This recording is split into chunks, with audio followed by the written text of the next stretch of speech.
Friends, fellow book junkies, I am so pleased to present the Banthamdale Bookshop's first Author and Second Life event. So please help me welcome Dean Koontz. I'm not much of a book reader, a loud reader to a group of people, but I found a little excerpt from The Good Guy that I hope you're going to enjoy. The scene I'm about to read comes midway in the book, and Crite has just gone onto somebody's front porch and is about to open their door.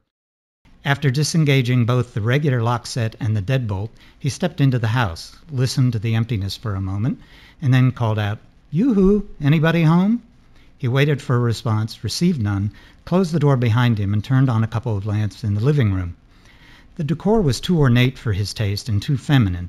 His preference for simplicity was so strong that he might have been happy as a monk in a particularly Spartan monastery, except that monks were not permitted to murder people. Because the laundry room was small, he set up the ironing board in the kitchen. The homeowners possessed a high-quality, versatile steam iron. He had once employed the same brand of steam iron to torture a young man before killing him. Unfortunately, the superb appliance had been ruined by the end of the session. He had once read an interview with a woman writer who said that the fictional character with whom she most intensely identified was Lewis Carroll's young Alice. She claimed that in spirit she was Alice. Because she had many lamentable opinions, Crite visited the writer one evening. She proved to be quite petite. He easily picked her up and threw her at a full-length mirror to see if she would magically pass through and vanish into Wonderland. In fact, she was not Alice. The mirror shattered.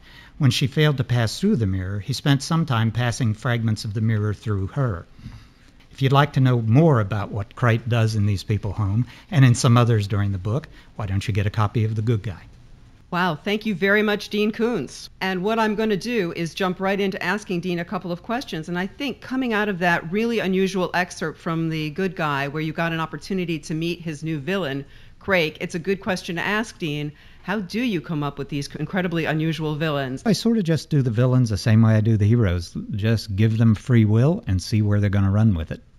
When you're writing, do you identify with your main character? Is it anything like having an avatar in Second Life? Or do you find yourself thinking about the hero or heroine as a completely separate being? I don't think of the hero or heroine as being me, but every character becomes totally real while I'm working on it. I can get emotionally involved with them. Somebody walks by my office, they can hear me laughing out loud.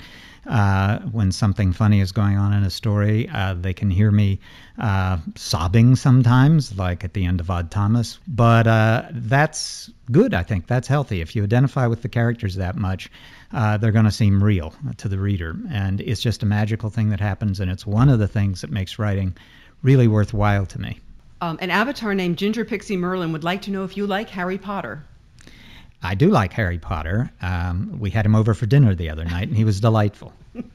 Do you have anything that you like to say to aspiring writers? Perseverance is as important as talent. We have a question here that I think is kind of interesting from Devin Rainmaker, which is, what makes you afraid?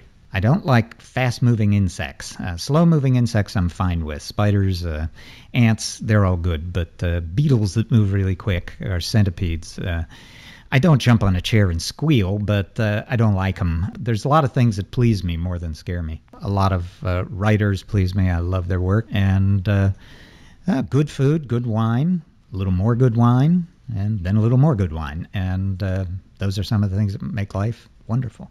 There seem to be some people here who are very curious to find out what's coming after not just The Good Guy or The Darkest Evening of the Year, got the title right, but after that. There will be Darkest Evening of the Year, then there'll be the third Frankenstein, and then there will be a book in the spring of next year, and I'm probably 99% sure it's the fourth Odd Thomas book. Some of our readers here would like to know what you do when you actually finish that last page of a new work. There is a celebration, absolutely, but we don't have a ritual. I don't get up on the table and dance, and I don't go out and worship the sun god or anything. We don't sacrifice animals, though I would never do that.